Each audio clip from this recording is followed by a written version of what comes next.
It's Thursday. We're back. We're back, and we are excited to be here. And I don't know what's going on, but some people should text me instead of calling at 10 o'clock because I'm live on the internet right now. I can't answer your call, right? I answered the call. They're now listening to me just talking to the phone. Anyway, my name is Sean Shapiro. I'm a police officer with the Toronto Police Service, and I talk about traffic safety, traffic law, and police stuff every single day. Hope you're doing well. Lots of fun stuff, I think, today. I think lots of fun stuff to talk about. Let's start with, let's say, I don't know, Vision Zero Enforcement Team. Yeah, we'll talk about that. But there's lots of great things to talk about. I want to talk about speeding. I was chatting with the good sergeant about statistics. I've got some we'll share in a little bit. I've got things to say about so many things. I mean, on the radio a number of times this week talking about blocking the box. We'll talk about that. What else do we want to talk about? Well, obviously, we want to talk to you about things that matter to you.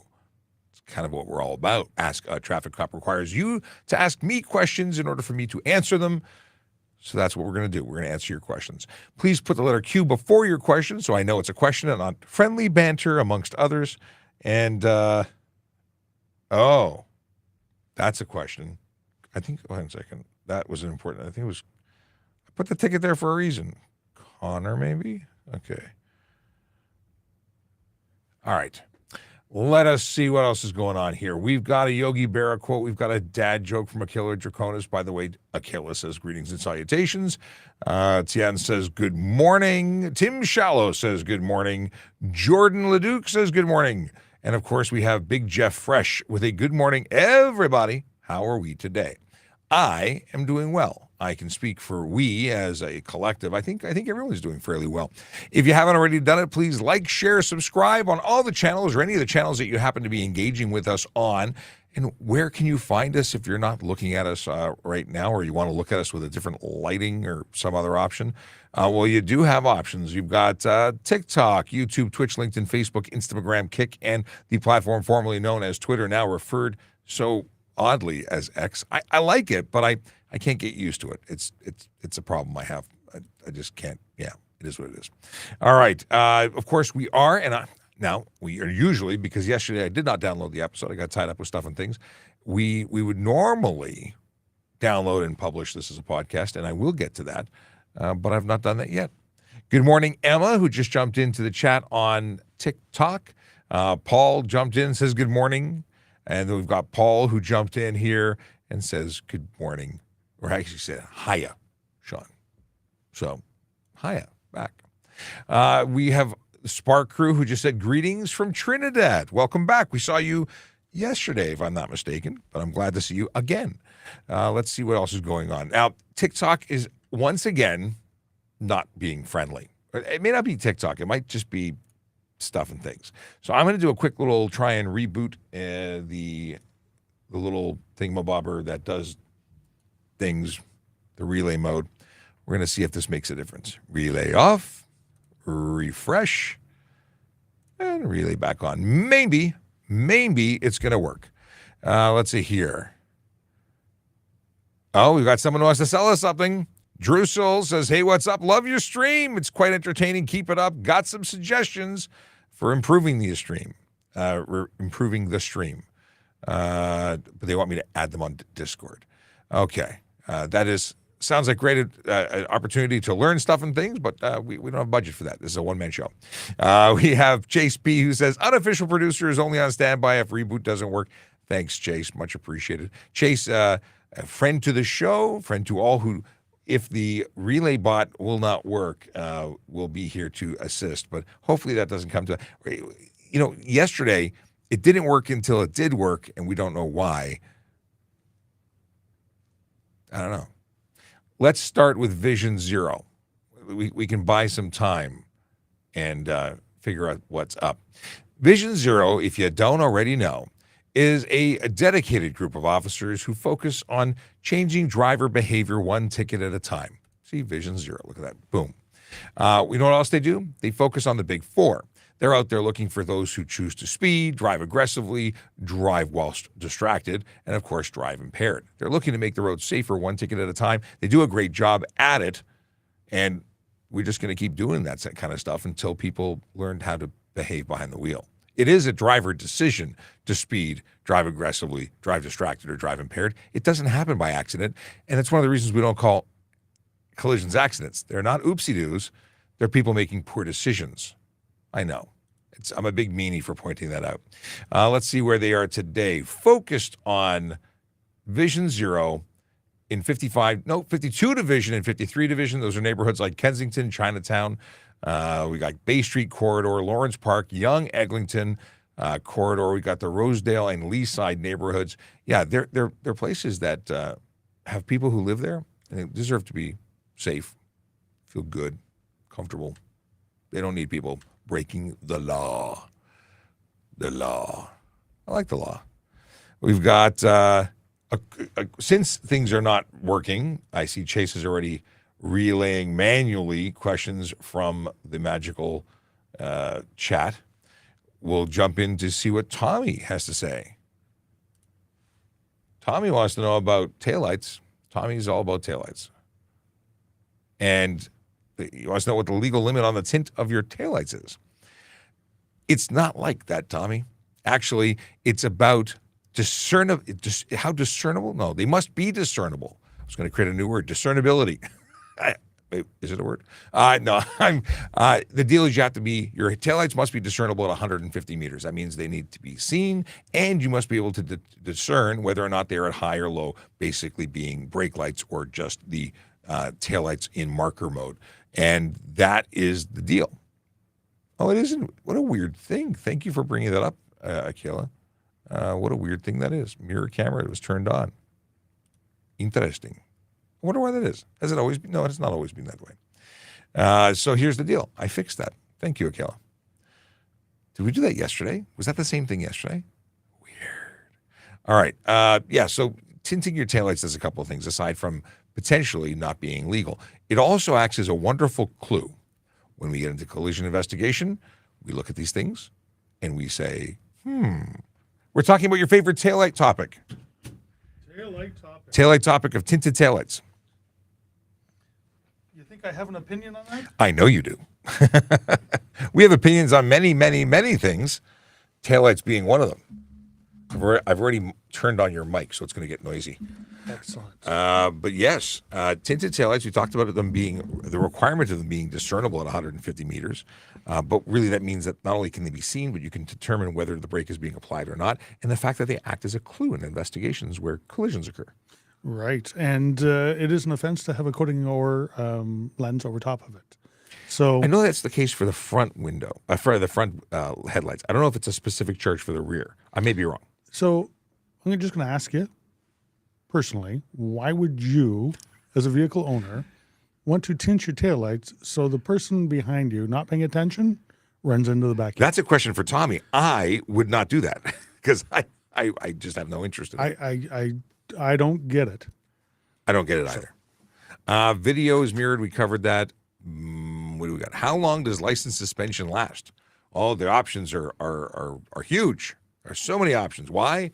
Because suspensions are dependent on the suspension that is issued. Yeah, so driver's license can be suspended for a number of reasons, legislative or non-payment of fines or demerit points or stunt driving or impaired driving or... Yeah, 7 days, 30 days, years for... Well, now technically the ones out of court isn't truly a suspension. It's a disqualification, right? So the impaired driving one, yeah. Once you're convicted, it is. But the first 90 days is a suspension. Administrative, yes. Yeah. So that's right, 90-day suspension when you're waiting or immediately from the offense or upon being charged. Yeah, so there's so many differences. And when they expire, you can then apply for reinstatement. And that's nice. That also comes with a fee. There's fees for everything. There is a fee for everything. Welcome to the world. The world.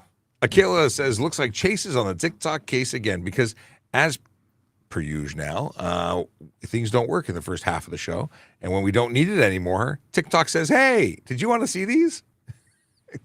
Let's give you some messages. All right.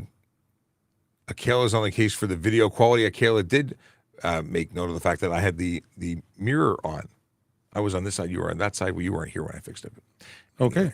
Sorry, I'm just reading about taillights. It's all good. Can I tint my car 20% all around?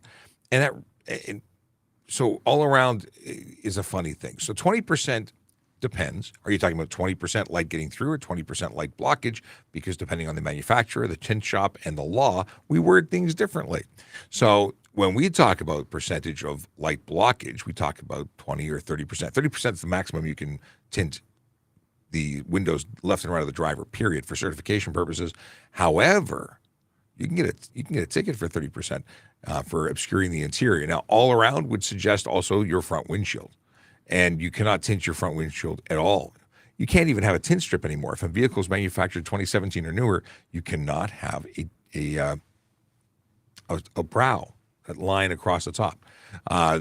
Older vehicles can. That's it.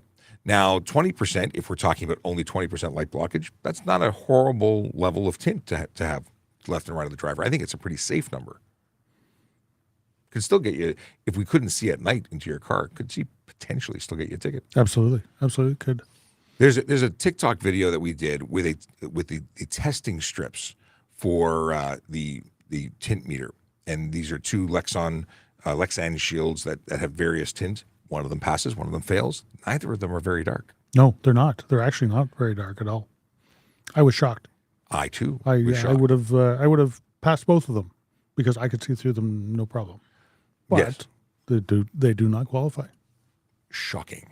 And I did have a look up the taillights tinting, although still ridiculously. It does say the only qualification on it has to be clearly discernible.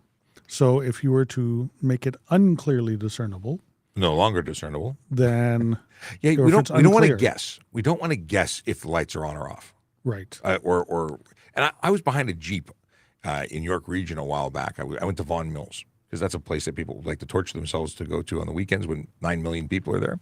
So like New York City. It's a shopping mall. It's a big one. It's a large shopping center off the 400, and there's tons of great places to shop there. However, parking is interesting. Anyway, I got behind a Jeep, and I was searching for I know where the taillights were supposed to be. I just saw these rectangular black squares or rectangles, and I could barely see the light behind them. So obviously that was tinted, and obviously those would not be That legal. was not clearly discernible. Not at 10 feet, not at 4 feet, not at 3 feet. So at 150 feet, they would have been non-existent, especially at night. Fly wants to know, if I'm speeding past a cop going 130, how do cops catch up if I never slow down? We're allowed to speed to catch up to.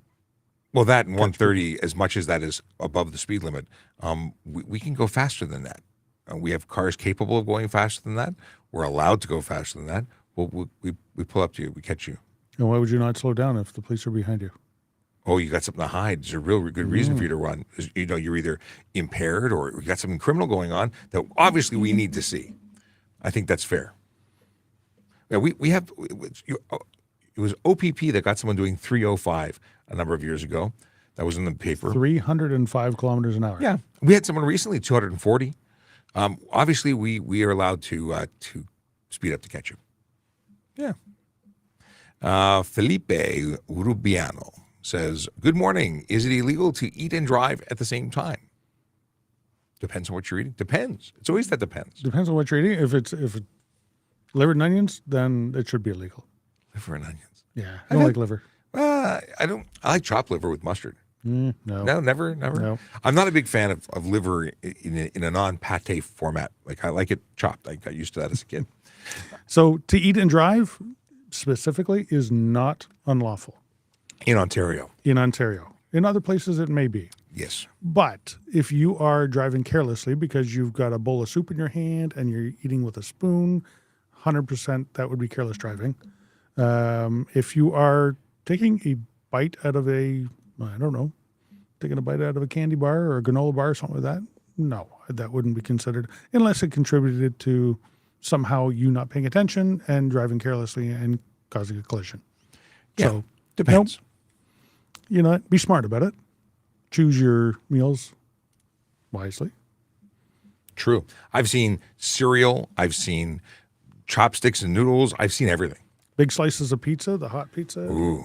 and dripping everywhere, that's careless, 100%. Anything that gets drippy and messy, because not only is it difficult to eat, when you drip on yourself, what's the first thing you do?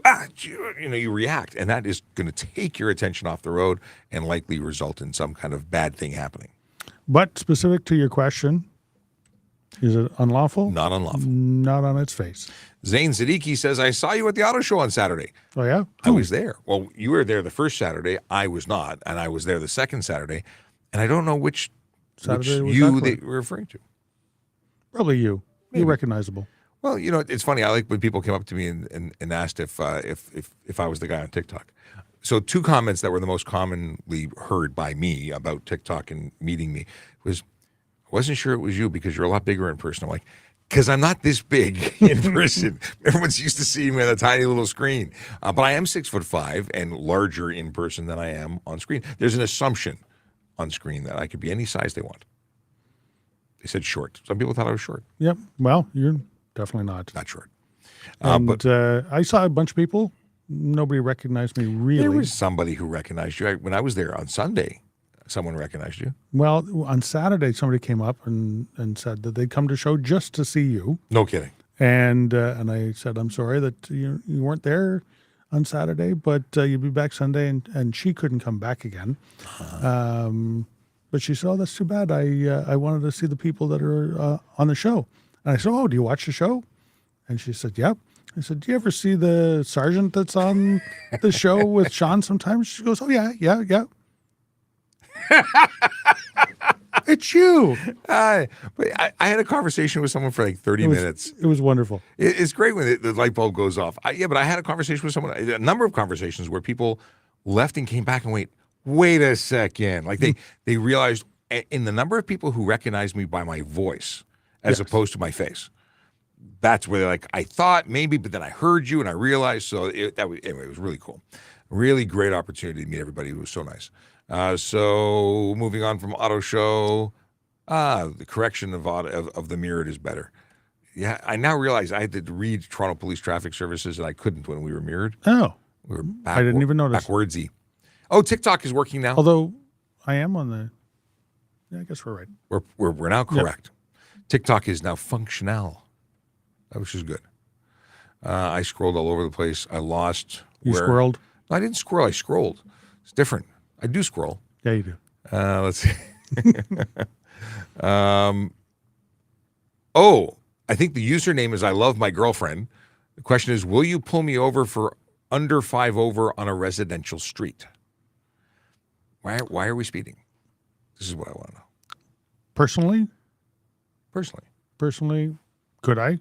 Yeah, depends on the street. Well, in a 30 zone, 5 is suddenly a number of value. Yeah.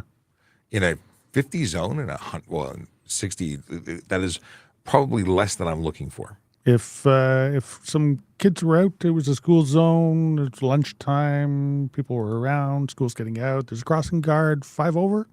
Yeah, I would. Oh, yeah, with people present in the absolutely school zones. Yeah. I'm a zero tolerance kind of guy when it comes to school zones. I'm all about protecting the kids.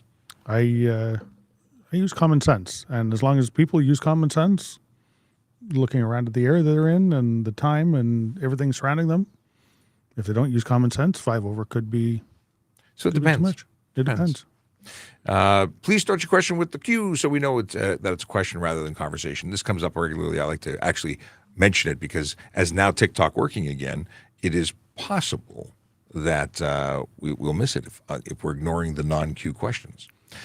Jordan says, good morning, Sarge. Good morning. Moto Brew says, was so great meeting you at the auto show. I've always wondered, does TPS have a motorcycle unit? And now you know, because we had a motorcycle in the show. A lot of people like the motorcycle in the show. Yeah, when we were setting it up and we were thinking about it, I thought, no, this is a car show. We should just bring cars. And it's amazing that motorcycle got so much attention. And I kind of like the motorcycle, so. Mm-hmm. So this is not from Chase, but Robbie, who says, bro, your name is legit. Ask a traffic cop, but you respond to 5 questions every 30 minutes. Do your job. There is no expectation of quick service here. We're all about getting the information through and complete answers. Yes, no answers are less fun. Yeah. Well, we can do it if you want. Really, really, really fast? And yeah. No. Yes. No. And then Omar says, please answer my question. Can you drive with slippers? So definitely not something I would suggest, but it's not illegal here. I'm No. not aware of it being illegal anywhere else, but it could be illegal somewhere else. Yep. Like you said many times, you grew up thinking that you couldn't drive with any proper shoes on. well- Who's that? You can drive with bare feet. And barefoot is what I thought was illegal. I've always known that it was a bad idea with tongs or things that could get stuck under Tongs. tongs, like not thongs. No, thongs are underwear. Yep. Tongs are shoes. There's another conversation from anyway. Yes. So, you know what? If you have slippers that are Secure. secure and going to protect your feet, think about a situation where, in the event that something really bad happened and you got into a collision and you had to get out of your car quickly, and there's glass, there's metal, there's broken pieces of plastic, and you have to get out and run away. What would you want to be wearing? Yeah, it's things that stay on your feet and would protect you from said things. Yeah, which is, to me, is common sense. But lawfulness, no, you can drive in anything you want. I just came back from a week away, and while I was there, I was coming back on my snowmobile and going to load it up onto the trailer. And my snowmobile boots are actually really, really good snowmobile boots, but they're quite big. So I jumped in my truck to back up my trailer to put my snowmobile on, and I found out my boots are too big to operate the gas pedal and the brake pedal Because you got both? because I got both at the same time. Bad. And I actually had to take my boot off to. So I always suggest a driving shoe, or not necessarily a race car Ferrari narrow shoe, but a shoe that's capable of fitting inside the vehicle properly, safely, so you can control those, and then switching to the big winter boots. A buddy of mine always travels the entire season with these big old boots in the trunk, but he drives with proper shoes. He gets into his car at his condo. He doesn't need those big boots unless he's going to be trekking through something or he gets stuck, but he has those options. You want something that allows you to drive safely. Makes sense. Are colored daytime's illegal? So I mean, you're talking about daytime lights, headlights. Daytime running lights. Yes. Can we have colored ones? You can. Purple, pink, orange, green. No, you can't have that. You get one color. No, Well, technically white, two colors. white or amber. White is technically a value. I learned that in art class in grade 8. Well, there you go. So is black. Values. Everything else is colors. So yes, yellow tinted headlights. Not by way of a lens or tint. It has to be a yellow bulb or assembly. Right. Back in the 80s and 90s, they were fog lights, Yes. and they actually work very well. And I think some cars had actual headlights that were yellow. It's, European- the Citroen. Citroën? Or is it just Citroën? Like a But lemon. it's spelled Citroën, isn't it? Yeah. But it's pronounced Citroën? I failed French, or at least I just barely passed. They wouldn't have to see me again. So I think that's the only one that actually came with proper headlights that were. You've destroyed yellow my and- whole history of that. I thought it was a Citroën. It's a Citroën? Citroën. I can't pronounce that. I'm not going to do it anymore. Yes, white or yellow, that is it. That is all. Anything else could result in an improper headlight charge, which would be $110 and an unfriendly feeling. If a cop is sleeping at a stoplight, are we allowed to honk at them? Absolutely. And- Cops shouldn't be sleeping at stoplights. No, and not only that, it could be a medical thing. We actually would appreciate that you honk. That if something if they don't respond, that might be something where we need to contact emergency services, because that could be something where the officers had a heart attack, something's happened. Like that could be very serious. Yep, something's happened to them. We talk about there are times we interact with people, take their driver's licenses. Sometimes substances, very minute pieces of substances, can get on our hands, get in our skin, and actually poison us. And I'm thinking of fentanyl and things like that. Yes, of course. You know what? Yeah, absolutely honk. And if we don't wake up, please help us out. Yeah, it's one of those things. If I saw any driver asleep as a police officer, whether on duty or off duty, I'm stopping and I'm investigating. And I've come up on many impaired drivers. Obviously, I'm not suggesting that a police officer would be impaired, but it could be anything, and it's worth following up and looking into it. Just to knock on the window, hey, are you okay? I would appreciate that if someone did it to me. Yep. Brandon wants to stunt drive. I'm assuming this is a joke, so I'll skip it. Can I put strobe lights in my park light housing for show use and not on street use? So you can do anything you want for off-road use if you're using it on private property, as long as it never gets activated when you're on the road. Because if I saw strobe lights on your parking lights, I'd pull you over and charge you. As would I. Yeah. And it's not to be a big meanie. It's just that that's not acceptable. I guess it is a big meanie thing. I'm holding people accountable unless I am mean. I don't think Some that's people a meanie. think so. Yeah. Holding people accountable is just a good thing.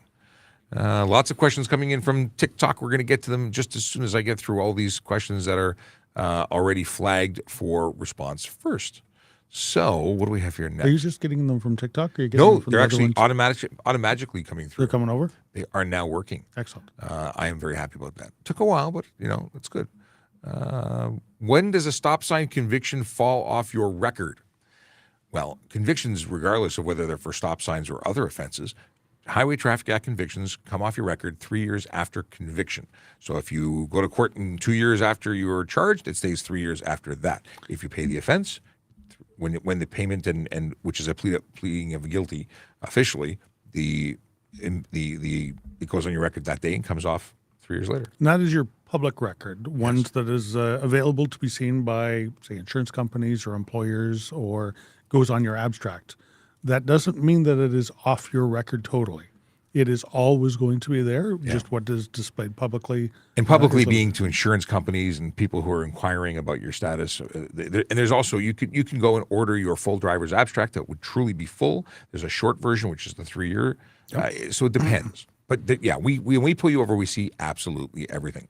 And yes, I was about to say that we can look back, we have access, and we can see these convictions from previous. We have Ahmed, who wants to know, do you know anything about all the cops stationed all over Jane and Driftwood? No, I don't. Is there may be something going on? Yeah, I don't know what's in the neighborhood. There could be a specific call if you're talking about this is a new thing, but I don't know anything about it. Sorry to tell you that. Toby says, you guys should be in broadcasting. Beautiful voice. I'm glad you found a platform. I think they're talking to you. Your voice is nice too. Let's see here. Emma's doing a fantastic job in the chat. Well, Emma's always doing a fantastic job in the chat, and Chase was helping us out all morning. But now, so I tend to ignore these, but I think it's an opportunity because people are getting misinformation by seeing these comments. So Marshall Henson, I don't know.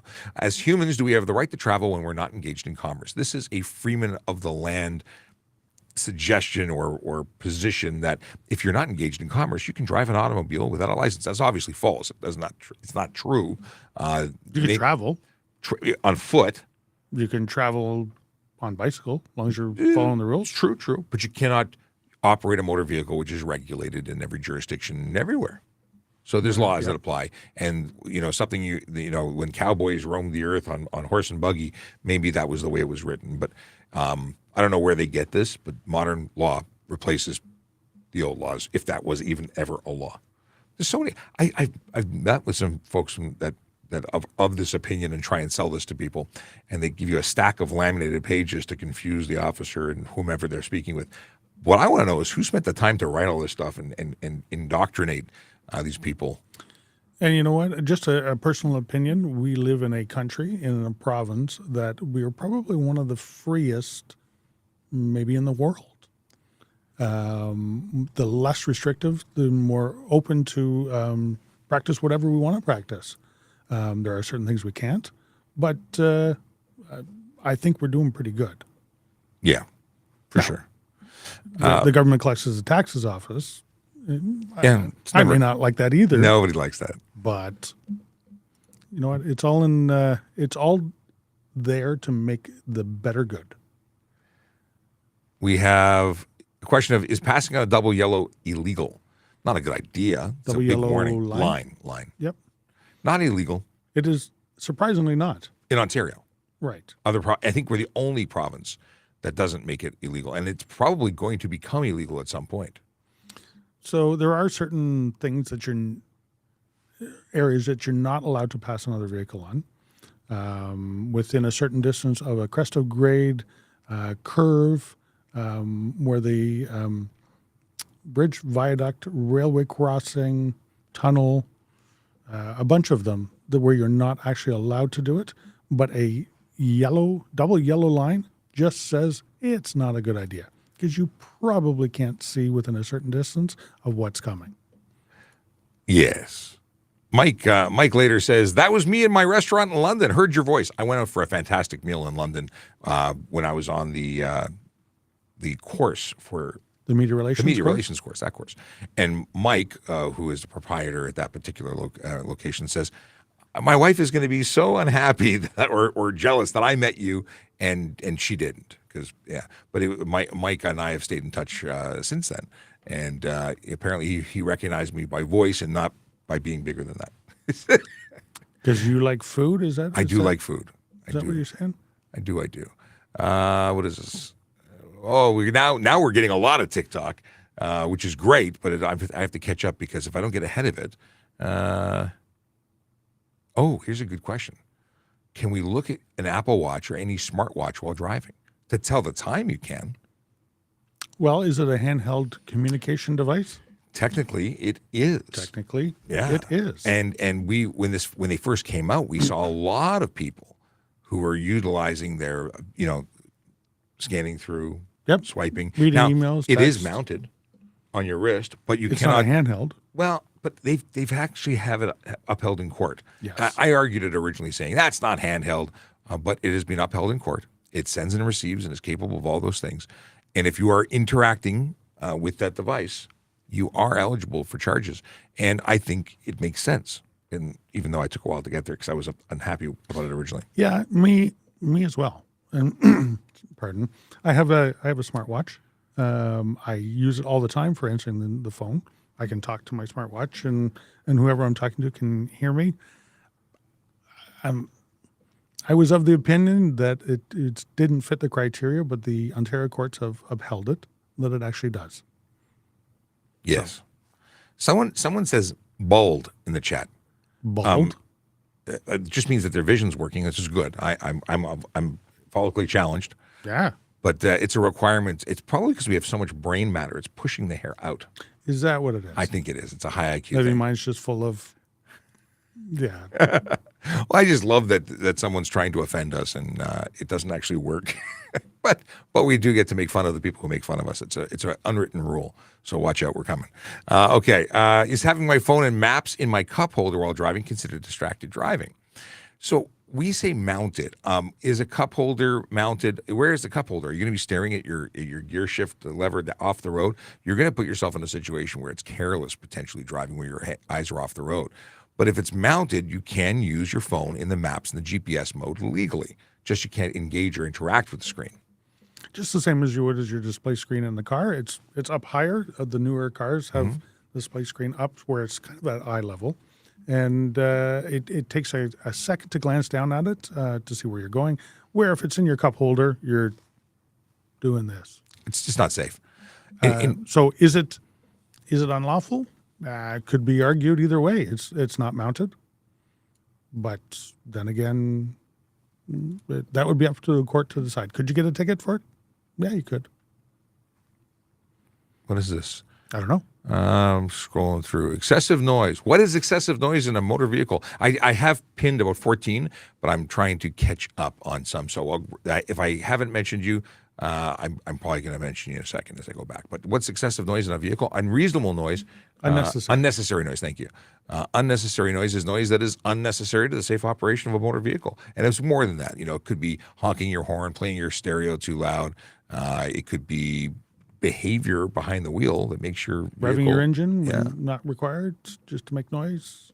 Modified exhaust. Anything. all of those things. Yeah. Oh, some good questions here. Do you ever stop people for going too slow? That was one that I pinned. Okay, here we go. Boom, boom, boom. Where is it? There. Lucas wants to know. Yes. So the answer? Yes. Yes. And depends. So in other provinces, they have a maximum and minimum speed limits. In Ontario, there is no minimum because what is reasonable in every situation may change, depending on weather, depending on conditions, depending on traffic, depending on If you're traveling on the Don Valley Parkway, which is one of our major arteries in the city of Toronto, at 20 kilometers an hour, that would just be a normal 3 o'clock in the afternoon speed to go. But if you're doing that at 3 o'clock in the morning, where the normal speed to go up there is between 80 and 90, or as some people like to use it as a racetrack with even more, 20 kilometers an hour, 30 kilometers an hour would be too slow and dangerous as well. Yeah. So, But sometimes it is justified, like icy, snowy, sandy. There's times when the road conditions change to such a condition that you have to change the way you drive, and then it's not unlawful. Yeah. Yeah. What he said. Let's see here. I had a shoe that hits the gas pedal and the brake at the same time. Pedals are too close. Luke is talking about some of those Italian supercars. You need tiny shoes and tiny feet to fit in the tiny shoes. Let's see here. We got a lot of questions about G1 on the highway, G1 license. Okay. Let's talk about G1s then. I think I know I flagged a bunch of them, but this one being the fifth one, we'll take Mick D's Muncher. Mick D's Muncher. That's great. Okay. And did you I'm see hungry now. Did you hear about I got an ad last night about Wick Donald's? I took a picture.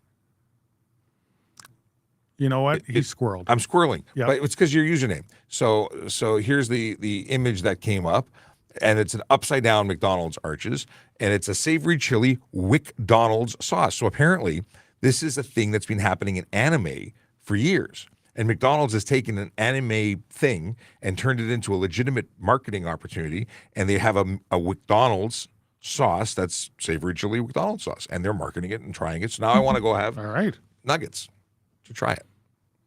Just saying. You know what? I actually went to McDonald's recently. They did? Yeah, I had the rib. Oh, the McRib. The McRib? Is it the same patty as someone was saying it's the same as the breakfast sandwich patty, just molded into a different shape? No.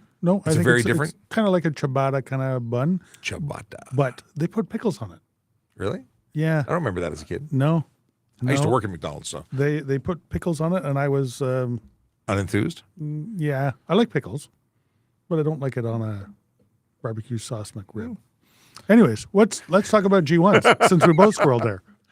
Yes. What's the penalty for driving on the highway with a G1 license? Well, it's a condition of your license and you're violating it. So that would be a 30-day suspension and a ticket for $110 for violating your condition. Is there an exception, though?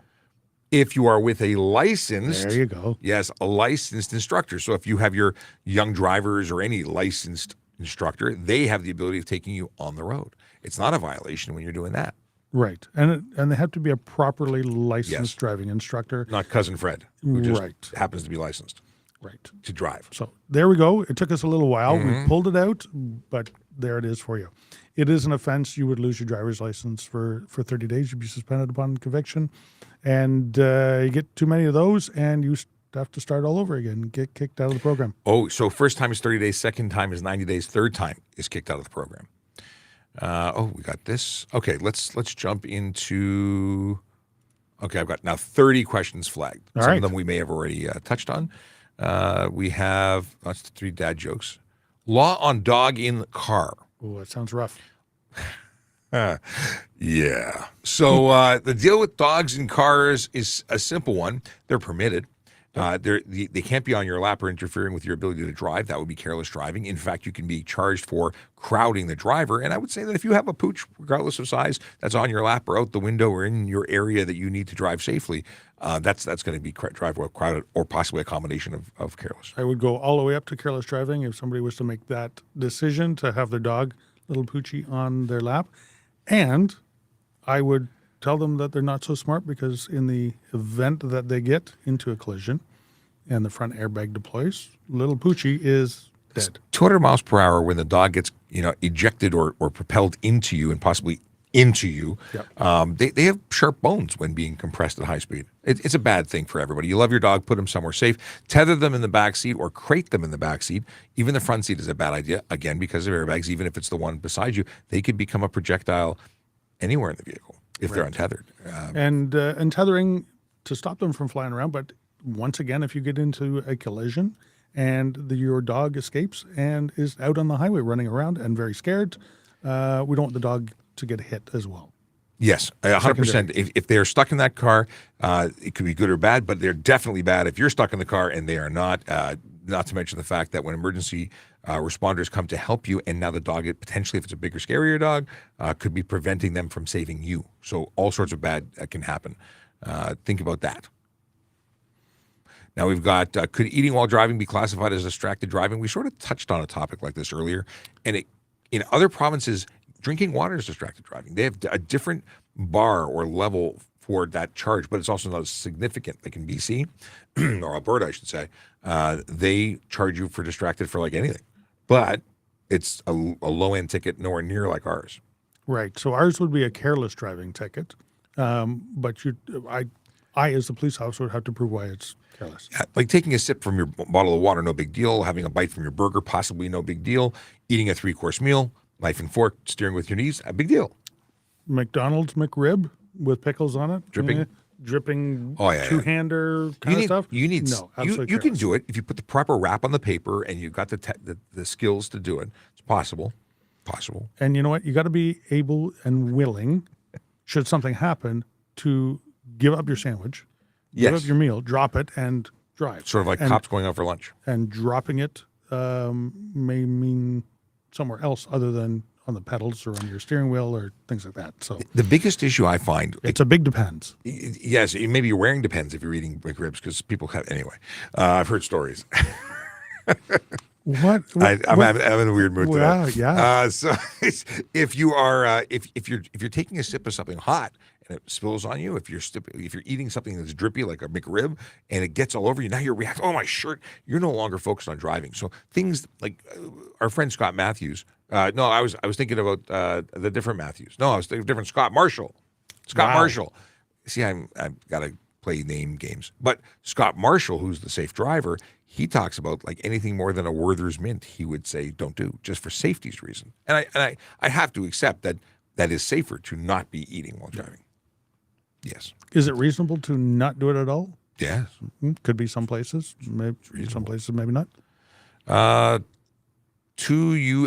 talked about this going too slow. Is having my phone on maps, we talked about that. We've got Evandro, who says, good morning, your Brazilian fan is watching again. Good morning. We have a lot of Brazilian fans. I met a number of them at the auto show. Oh, wow. Yes. We've talked about driving barefoot. Also, Evandro, good to see you. We're just moving on quickly because we were told we're going too slow. We're slow. Can you driving barefoot? Driving barefoot is legal, just not a good thing. We don't endorse it or suggest it. We suggest things that protect your feet for various reasons. Yep, we talked about that earlier, about getting into a crash, about having to get out of your vehicle, about pedal control, things like that. So, what happens if you're caught driving? No, sorry. What happens if caught driving under suspension? you get charged. Oh, yes. It's bad. And you get a further suspension and a big fine, and you get your car towed. Mm-hmm. Is there an impound for that too? For suspension? Driver under suspension? There he is. It means it goes away and you don't get it back for a period of time. Yeah.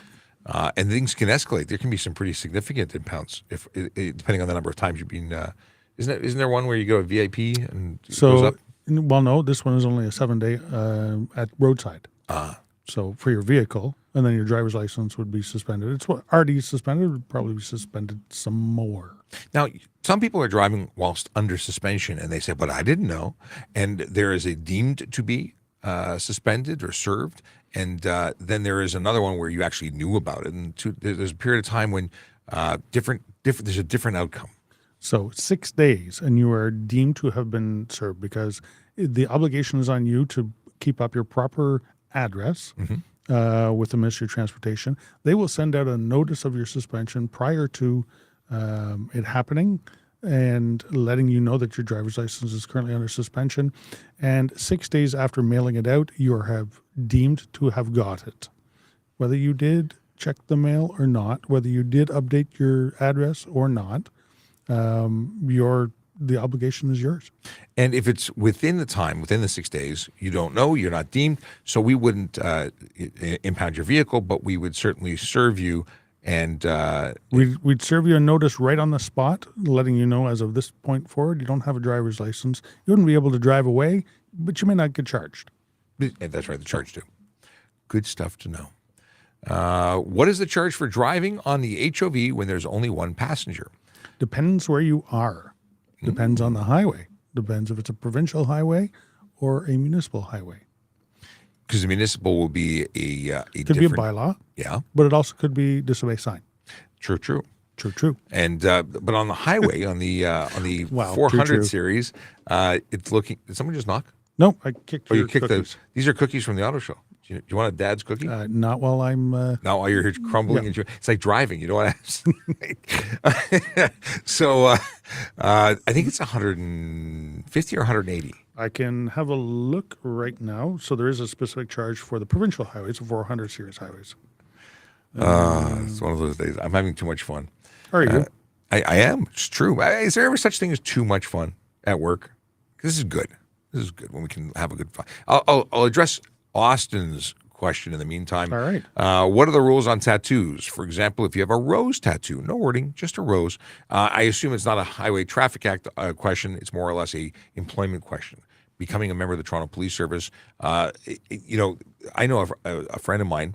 That's how he's a friend. I know him. He moved here from Germany to become a police officer because in Germany you cannot have any tattoos visible. And in the States, some have rules. They have to wear sleeve covers to cover their arms. Here, it's not against the rules as long as they're not offensive. Right. Hate, I think, is the only... Is that the only one? I believe it is. I believe it is. I would not. I would think we wouldn't hire someone who has hate on their arms, but just saying. Let's see here. How many people can you have in your car with 2 months of driving with your G2? So in the first 6 months of having a G2, you can have as many people as you have seatbelts for. Seatbelts and seats designed to carry them. And that is actually the entire time for every driver, even when you have a G-Class license. You can never have more people in seatbelts. However, between the hours of midnight and 5 a.m., if you were a G2, in the first 6 months, you can have no more than one passenger under the age of 20 in your vehicle during those hours. And the only exemption to that is if they are immediate family. Immediate family, mother, brother, cousin. No, not cousin. That's not immediate. Mother, brother, father, sister. The only That's options. it. Immediately. Immediate. If it's the second 6 months, you're allowed to have up to 3 persons under the age of 20. Again, exemption being for immediate family. So I found your answer to the question of high occupancy vehicle Was it lanes. 150 or 180? It's 110. But what I got wrong was the points. I thought it was 2 demerit points, but it's actually 3. Ooh, bonus. Okay, so we both get a tick for that. I don't know why I keep thinking it's 150 or 180. What is 150 or 180? Something Amber has to- light? Amber Light's 150. 150. Yep. What is the penalty for driving on the highway with a G1? Sorry, unnecessary slow driving is 150 as well. Oh, what are we talking? There's so many numbers. Anyway, it's a lot. Fortunately, when I actually issue a ticket, it's right there in black and white. Double check things, even though the numbers blend. So, what's the penalty for driving in the highway with a G1?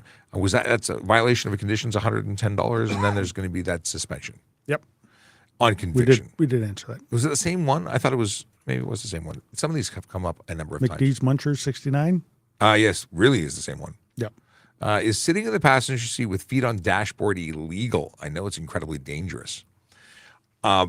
I saw a couple of videos online where the driver or the passengers with their feet up, and the driver smashes the brakes, and the driver slides under the lap belt into the footwell. Because they thought it was funny. And it sort of was, but it was a really good example of the fact that your seatbelt cannot function properly.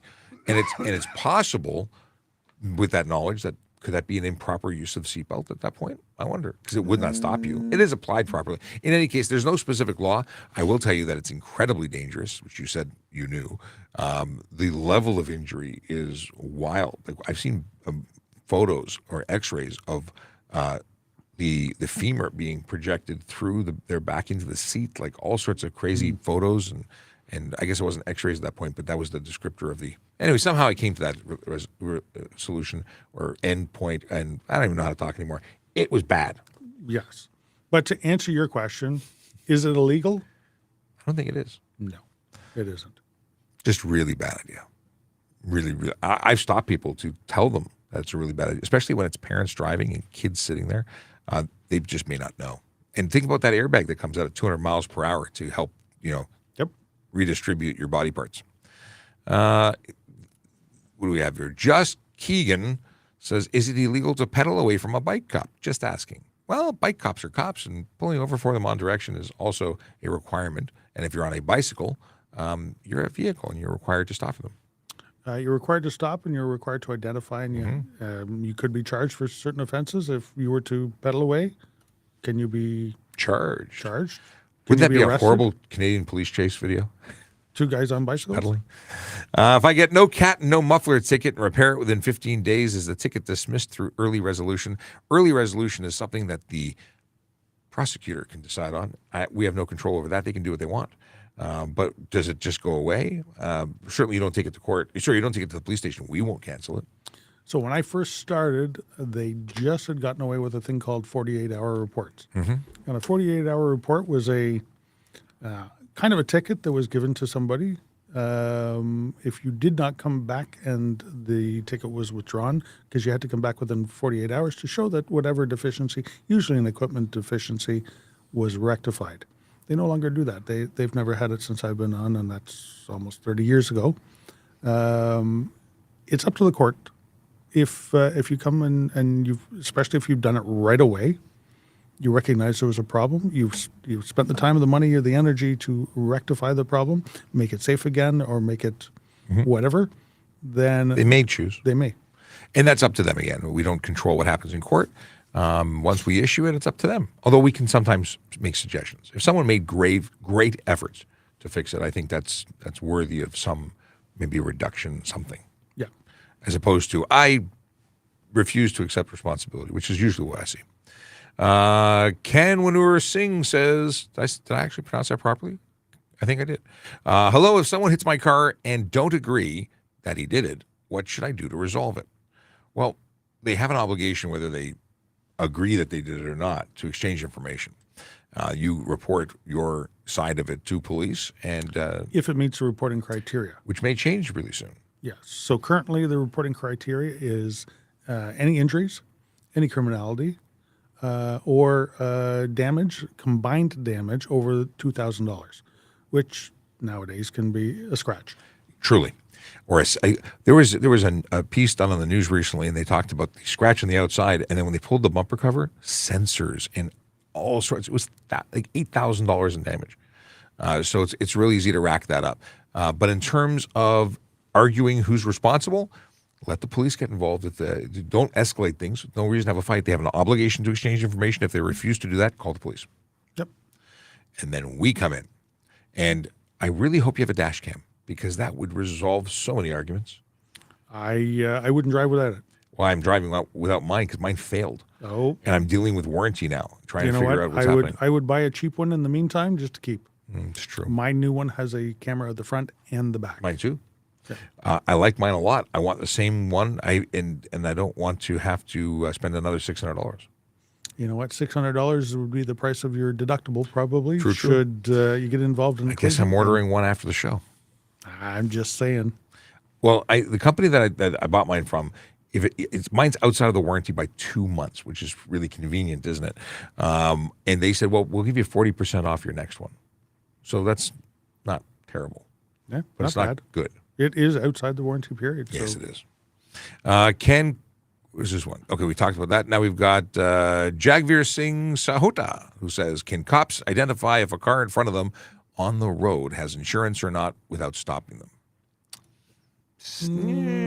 Kind of. Yeah. We may have the ability to check and see if the insurance has been verified by the Ministry of Transportation, but it's not 100%. Yeah, there's a delay because the system checks on a regular basis, and it's the last time it checked may or may not have been valid. So if it's certainly a clue if it says it's not, but it's not a guarantee if it says that it is. Right. So I would never stake I would never bet my life on the answer on that thing. I would always investigate, and we have 3 years to lay that charge. So if we had any reason to believe it wasn't, we would have further investigation, and we could always knock on your door at a later date.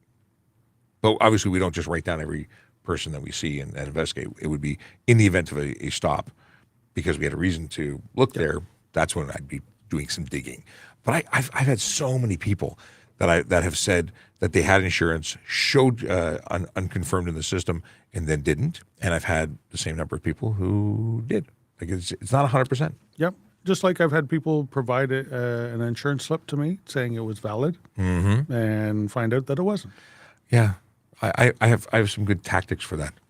Let's make phone calls. Yeah. They're happy to tell us if you have a policy or not. Happy. What is the process to report an officer for illegally pulling you over? This is an interesting question because what does an illegal pullover look like to you? We have the lawful justified reason to pull any vehicle on the road over to verify the licensing status of a driver, to make sure they actually have a license, to ensure that they are insured, because that's a requirement of being on the road. And finally, to ensure that the driver is sober, the sobriety of the driver, because you obviously can't be under the influence of drugs or alcohol while operating a motor vehicle in Ontario or Canada. And then finally, to make sure the vehicle is safe. And those, so if it was for any of those reasons, it was absolutely illegal. If they pulled you over and said, "Hi, I want your telephone number, you're cute," that I would say is one of the few 100%. times that would be illegal. So that would be a process where you'd absolutely contact the local police. OIPRD is an option. There's a whole bunch of new places too. OIPRD is the Office of the Independent Police Review. It is an online. You can make a complaint over the internet or in writing and send it in. It is followed up by either them or the complaints coordinator that is within the Toronto Police, our professional standards, and then you are part of the process. You'll be part of the investigation. You'll have to give your side of the story of what happened and what you believe, and the police officer could be held accountable for it should it be found that their stop was not lawful. We investigate stuff. We have departments within the service that investigate stuff. We have third-party places that investigate stuff. We want to know when people are doing the right thing. We want to know when people are doing the wrong thing. Yeah, we care. We want to make sure that we are doing our job properly and fully, and that's why me as a sergeant, or I as a sergeant, would be set to investigate that. Yes. That's a dad joke. I just read it as though it was a question and laughed. And wait, it's that joke. Okay. What do the 4 dots on the license card mean? Well, those represent the fact that you've had 4 years experience and you are qualified to supervise another driver, or a G-class driver, a G1 class driver. Yes. So until you get those 4 dots on your driver's license, because it's up to the Ministry of Transportation to notify you when you are qualified to do this, without those 4 dots, you're not able to supervise a G1 driver. Where are those 4 dots? The photo in the bottom right-hand corner of your photo, of your photo card. And they actually used to be right underneath the photo portion. There used to be a red stripe with 4 black stars or white stars underneath the photo. I don't remember. I don't stars. Yep. There were stars. In any case, if you think you qualify, and this is having at least 4 years experience, that clock starts when you get your G2. It does not include any time that you were suspended or unlicensed status. And that's why it's so important to have the dots, because that's somebody doing the confirmation for you. It's not you guessing and doing math, which could land you in hot water for both the driver, the G1 driver, as well as yourself. Double check. And if you think you qualify, go to the ministry and say, "Hey, I want to make sure I qualify." They might update your card. They'll give you a replacement license right there if you qualify. Let's see. We talked about this one.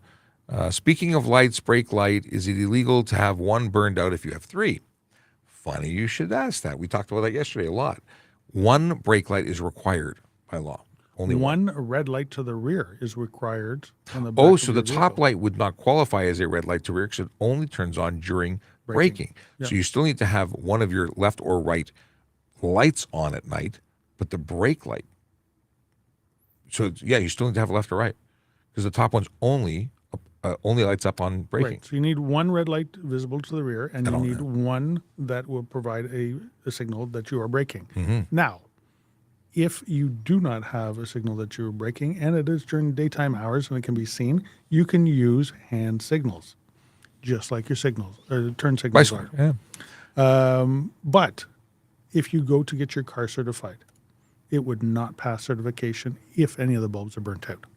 Any of them. Any of them. So, Highway Traffic Act level of compliance, or Ontario Motor Vehicle Act level of compliance? This is actually a good one. What is the difference between a G2 and a full G, and what is the penalty for driving between 12 and 5 with a G1? So the second one's first, because 12 and 5 between midnight and 5 a.m. with a G1 is a condition. You can't drive it. Your license isn't valid, so you're in violation. $110 for driving during that time, and your supervising driver could also be charged for permitting you to drive in violation of a condition. So there'd be 2 charges just off the bat. You'd have a 30-day suspension for violating your condition on your first offense, 90 days on your second, and get kicked out of the program on your third. So that's pretty significant. You're not allowed, so don't do it. In terms of what's the difference between a G2 and a G, well, there's 2 things. One, the G2 expires, and you cannot renew it without taking the G2 test again. Right. A G allows you to renew, and you have performed all your testing, so you get to keep it.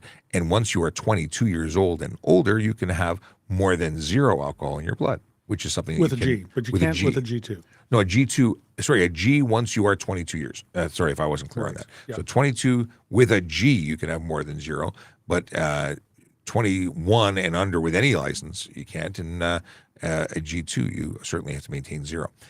What else was I going to say about the Passengers differences? with seatbelts with a G2 license, where a G, you don't get a ticket for it. So a G2 license holder, more passengers than seatbelts, the driver gets the ticket. Oh, If you have a G license, then the passengers over passengers 16 would. over 16 get the ticket. I've never talked about that. I don't even know if I've even read it. Well, there you go. I learned something. I didn't know you can get that the driver is responsible for anyone even over the age of 16. Yep. Wow, that's a new one for me. Yep. There you go. Interesting. Why don't police do nothing when a car is stolen with proof of GPS? Well, there's the thing called the law and rules. So it depends on, certainly police can do something, but it depends. Very often it's in a place which requires a warrant in order to enter. That's exactly it. And to get a warrant, a search warrant to go in and search for something, you're breaking somebody's privacy rights. So we have to write down to a justice of the peace or judge why we feel it is necessary to break somebody's human rights to go in and search for something on the power of technology that may be accurate or may not be accurate. We would love to catch everybody stealing cars. We sometimes can't. The courts will not allow us to go in there and get it and search for it. Because of the technology, the accuracy of the technology. Is it reliable? And is it reliable enough to meet the threshold that we are going to go in to somebody's property and search their property? So it is. Yeah. Just like we are the police, we have to follow rules. We have exemptions for certain rules, Yep. but that's one we need to get the authority in order to act on. Trust us. We are the first ones that want to catch bad guys. Oh, that's what we stealing signed up stuff. for. We'd love to. There is a lot to follow. Sometimes it's frustrating for us, and sometimes we can't. Yes. That's a bad day at work. Oh, the worst thing is when bad guys get away with stuff. Yeah. What is this one? What's your advice for riding an e-bike in Toronto? Well, first off, make sure that's legal, and that's for If riding. your e-bike is legal. If your e-bike is legal, Yeah. not riding in Toronto is legal. Thank you for clarifying. My needed clarification. Yeah, e-bikes that are legal, that qualify to be e-bikes, get a special exemption and from their status as a motor vehicle, so they don't require license, ownership, and insurance. If your e-bike qualifies for that legislation, it means that it's not capable of going more than 32 kilometers an hour on a flat surface. It doesn't have a motor more than 500 watts in power, and it doesn't weigh more than 120 kilos as the main stuff. If it goes outside of those, it's a motorcycle. It's not an e-bike. And then Yeah. you're going to get some big tickets because you need a license. And just not having the insurance on it would qualify you for charges for which fines start at $5,000 and go to $25,000, as well as a possible 6 months in jail. So that's a thing. Now, There is a big one you've forgotten there. What's It that? has to be able to be pedaled like a bicycle. yes, pedals must be attached. Yes. So if you remove the pedals or they're not functional or the chain's not attached for those pedals and you're not Sealed. able to move it with muscular power, It's not an it's e-bike. a motorcycle. Yes. E-kick scooters also have a whole bunch of laws. They're different than the e-bike ones, similar but different. And then it comes to where can you ride them? And there's different categories of e-bike. You've got pedelecs, the ones that look like bicycles and for all intents and purposes are bicycles because there's no throttle, you have to pedal, and it just augments and assists you in doing the pedaling. I have one of those. They're fantastic. You can ride those in the city of Toronto, anywhere bicycles can be ridden. But when it comes to the ones that look like motorcycles, they can only go on the road and in cycle lanes, not on cycle tracks or bike paths. If you have one that's sort of in the middle, they fall in different categories. You need to know. And if you go to Toronto, or if you go to TrafficCop.ca and then go down to the section for useful information, you can find all those links to the City of Toronto to guide you on making those decisions. Can we have red color fog lights and driving lights? Hard No. no. Hard no. You haven't said hard no in a while. I haven't said hard no in a while. Red light can only be displayed to the rear. Yes. Absolutely not to the front. White and yellow to the front, yellow or amber to the rear, as well as red. There's only one exemption for it, and that is emergency vehicles. Yes. What are the rules for electric scooters? Oddly enough, that really comes up to the e-bike question we just had. Yep. The difference between electric scooters and e-bikes are minimal, other than the fact that they're not allowed at all in the City of Toronto, despite the fact that we see them on every street everywhere. $110 fine for using them in the City of Toronto. But there are bigger fines, and that is if you have a seat installed, it is instantly a motorcycle again. It just instantly no longer qualifies for the pilot project in the province of Ontario to be considered an electric scooter or e-kick scooter. If we're talking about the maximum speed that they can be manufactured to go on a flat surface, 24 kilometers an hour, they cannot carry cargo. They cannot have a motor 500 watts or more. I don't know about a weight thing.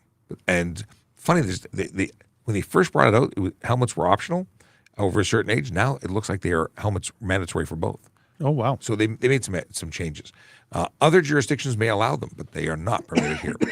And of course, if they were capable of doing 30 kilometers, 25 kilometers an hour, they are motor vehicles again, or at least don't get the benefit of the legislation. What if I was, say, 14 years old and wearing a helmet and obeying all the rules You of got the to road? be 16. You forgot Yes, to say I did that for e-bikes too. Yep. I assume some people know some stuff, but no, I forgot about that. My dad is visiting Canada. What can he drive? If yes, what kind of license? Or sorry, can he drive? If yes, what kind of license he needs? Depends where he's from. Yes, depends indeed. If your dad has a foreign license, and depending on where that is, if you miss this, or if we end the live before, because we've gone over time, before you get a chance to see this, go to TrafficCop.ca, send me a message. I'm happy to help you and direct you to the right page. But we have links to it, and you can get that from our TrafficCop.ca page. But if he's from a country that provides license or a license that's accepted here, you'd be able to drive possibly with an international driving permit issued from the home country, and that really depends if it's a different language. Right. So an international driver's license is not really a driver's license. It is a translation card only, and that's why in Canada it's issued by CAA. But that allows the officers to read what is written on your driver's license. That's the only thing an international driving permit allows you to do. Your license has to be valid in the place that's issued, and it has to be accepted here in Ontario, Canada.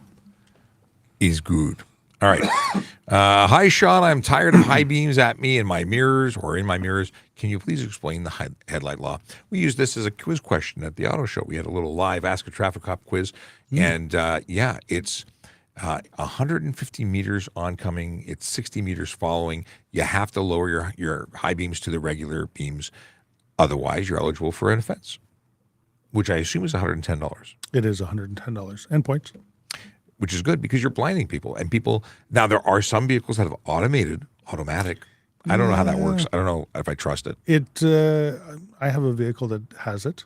It works great on back roads when you need high beams. It doesn't always work great in City environments? or very hilly corners, things like that. I tend to try and use it, and it doesn't always work, and I end up turning it off anyways and just doing it manually, like I've done, my entire life.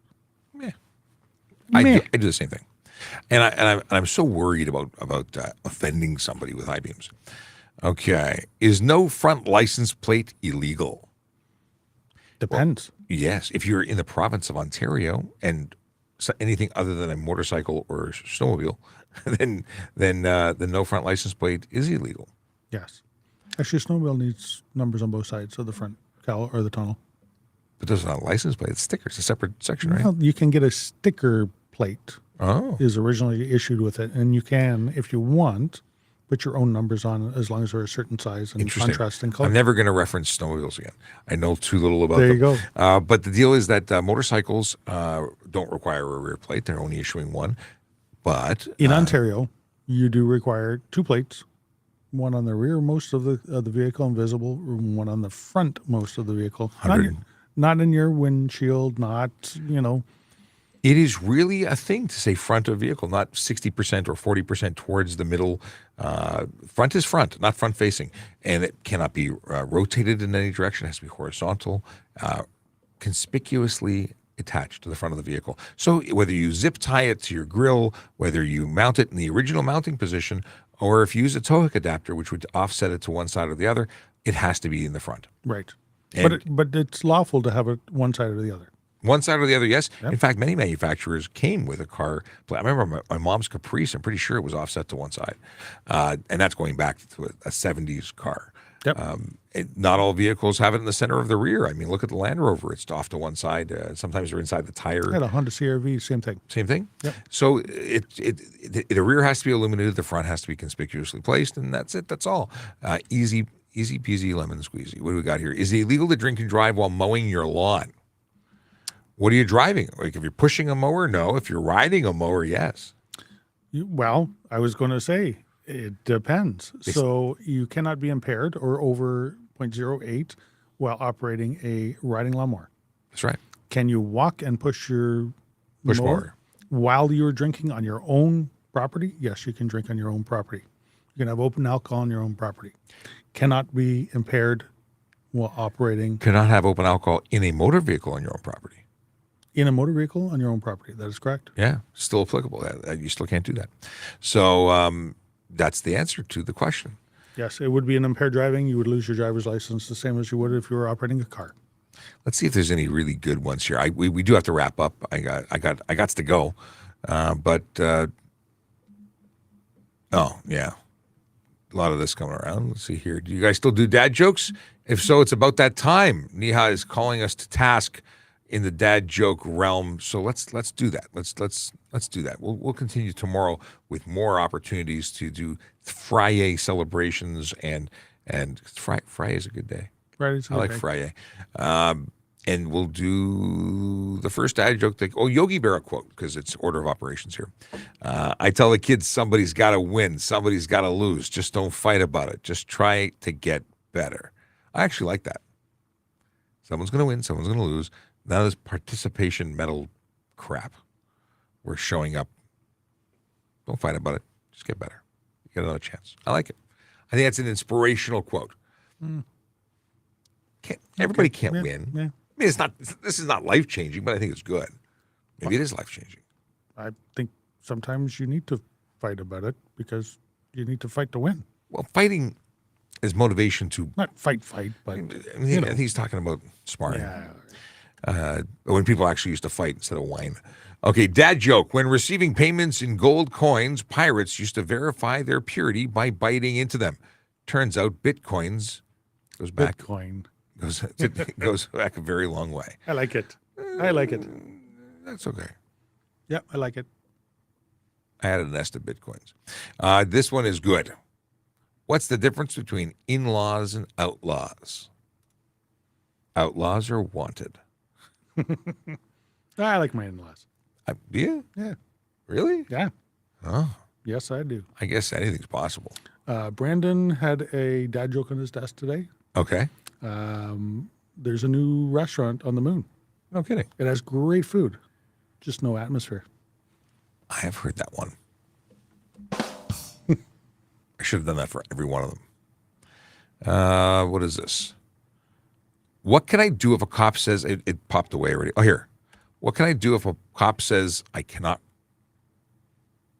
Said I'm not allowed to record him or her. What can you do? So is it interfering with the investigation? Are you recording instead of providing your information? Are you sticking it in the officer's face? Are you recording while you're being arrested? There's a whole bunch of things. What can you do about it? Well, if you think it's unlawful, you can make a complaint. Once again, the OIPRD, online complaint portal. You can make a complaint to the Toronto Police itself. I will say this: roadside, whilst being investigated or dealing with a police officer, is not the time to make a stand. You can, if you're being told you're going to get arrested, if you continue doing something, you're being warned. I would tend to suggest discontinuing the event or the tactic that you're employing, because it's probably going to end things poorly, and then make that complaint, and then that officer will be held accountable. But if you had your phone on the dash recording, something that's a problem with that. Yep. We have cameras. My response has always been, I'm recording, you're recording, we're all recording. It's great, no problem. I don't care. We're not hiding anything. We were body cameras. We used to have dash cameras. We still have dash cameras. Do we have mic packs still, or is it now? Yeah. I think it's all part of the package. In any case, you can't scare me with a camera. But if I tell you to do something that requires you, let's say, to provide me information, like you had said, you're now interfering with an investigation.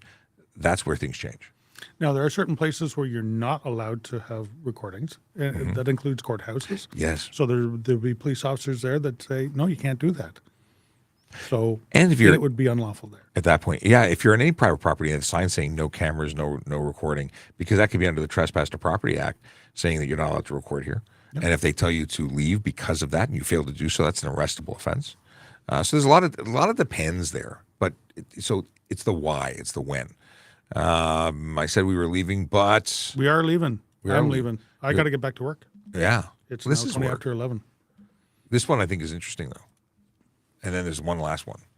Can I drink in my motorhome if I'm parked for the night in, say, a Walmart parking lot? In a Walmart parking lot? No. You can't drink in a Walmart parking lot? But if you have occupied a trailer park, sorry. Does it have to be a trailer? I thought it was whenever that was a temporary domicile, you're allowed to sleep there. Could you not in a park? No, I would say no. No, I've never had any experience, but my understanding is when you're in the mode of domicile, right, that you can. But I don't know about the Walmart, not Walmart. Maybe they have conditions of being there that would be there that you're, because they invite you in. They say you're allowed to park there. You're allowed to sleep there. So you're in, right. In that you're allowed mode. to park and allowed to sleep. If you had pulled out the lawn chairs and turned up the music and we're drinking a couple of beers, I think Walmart would come out and say, "I'm sorry, no." And that's where the private property thing I think, but outside of Walmart, you're just legally parked. So here's the situation: you drive around on a motorhome all the time. You decide that you need a drink, and you're on your way home. You pull into the parking lot, you gulp a few down, and then continue on your way. Well, now you're going to be over your limit. Yeah, it's an interesting situation. You're going to be, it's interesting. Now, if you book yourself into a RV lot and you've parked and that's where you're staying the night. I've never had this deep a conversation about it. I'm actually now. I don't have motorhome experience other than I know that that's the only vehicle essentially that can be converted into a temporary domicile. At which point you'd be able to. Also a boat. Oh, under certain conditions. Yeah.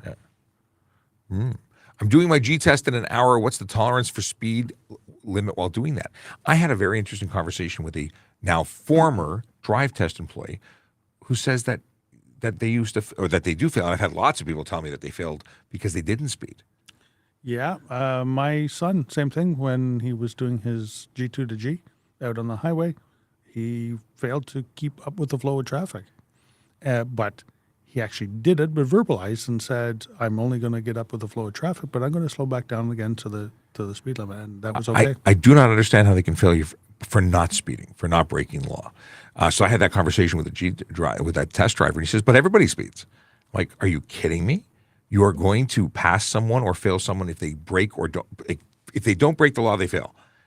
To me, that's absolute ludicrous. So they said this particular person had his own test. He said 10 kilometers, 5 over, 5 under. If you're under 5 kilometers, 5 kilometers under the speed limit, he would fail you, more than 5 kilometers. And if you were more than 5 kilometers over, he would fail you. But he says that was his thing. So these are not driving instructors. These are just people told to check boxes on a list. Testers. They're probably trained. They probably go through a course. They probably I have would hope criteria so, that they would but how on earth could they fail you for not doing over the speed limit? for not breaking the law. I think it's and I also met a chap who's in the process of auditing drive test centers as a separate conversation. So I said you should go and audit that. There's a lot of people So failing, unfortunately, we cannot give you an answer for that because we would tell you do not break the law. and I but- equally know that you might fail for that. Yeah. So interesting stuff. Ask when you get in. Yes. Say I normally would not do this, but Do you want me to break the law so I can pass? Do you want me to break the law so I can get up to the flow of traffic who is also breaking the law? Yeah, definitely ask that question because then it's on them. Last is how do I become a police officer? Something that I have not done in a while, and I feel I'm remiss. I need to. TPS.ca. If you got to go, I understand. I actually do have to go. So, I will do this and then we will sign off. all right. Goodbye, everybody. It's been a ball, but I got to bounce. For anyone who's interested in employment information, that's what I'm done to talk about for the next 2 minutes, and then we're going to say goodbye. But the deal is this. If you are interested in becoming a member of a magical organization called the Toronto Police Service, let me share with you this page. TPS.ca/careers allows you to go to this page yourself. Put it on screen right there for you. Now, this page is where you get information about all sorts of jobs, not just police officer, special constable, parking enforcement officer, comms operator. If you're a member of another police service, you want to join as a lateral police officer. Auxiliary is a volunteer role, but my favorite tab to hit is civilian roles because we find out what jobs are being posted. And right now we've got a communications operator role, which you can get more information for on the previous page, and digital team developer or developer in the digital team. Let's see what that looks like. Okay, it's a 24-month contract, wages 56.08 or 64.9, $64.90 an hour or $56.08 an hour. Why wouldn't we just round that up? I don't get it. Anyway, 35 hours a week, 40 College Street is our headquarters. Design and code complex new programs and modifications to complex existing systems according to requirements. Well, I just lost my opportunity. That was not my thing. But if that sounds like your thing, go check it out. Remember that these roles do take what is it here? They do take postings, and the postings expire. This one is going to come off on March 15th. That means that you'll be competing against everyone who applied up until that date. If you show up on March 16th, guess what? There's no job opportunity. But great information on this website. Look at all the stuff you ever wanted to know and more. And if you are someone who's applying, make sure that you read up on the service, know some stuff and things about the service that you want to, be employed by. All right, that is it for me. I am out of here until tomorrow when we come back for some very magical end of day or end of week discussions. It's called Friday for a reason. Have a good one. Yellow light, red light, green light, go. Driving safely helps the traffic flow. Watch for pedestrians, look out for bikes, and don't drive like a jerk that no one likes. Yellow light, red light, green light, go. Driving safely is the way to go. Put down your cell phone, nobody needs you to text and drive on the DVP. Yellow light, red light, green light, go. Stop at stop signs, look both ways, then go. Seatbelt, save your life indeed. And watch your driving, don't speed. Yellow light, red light, green light, go. Driving safely is the way to go.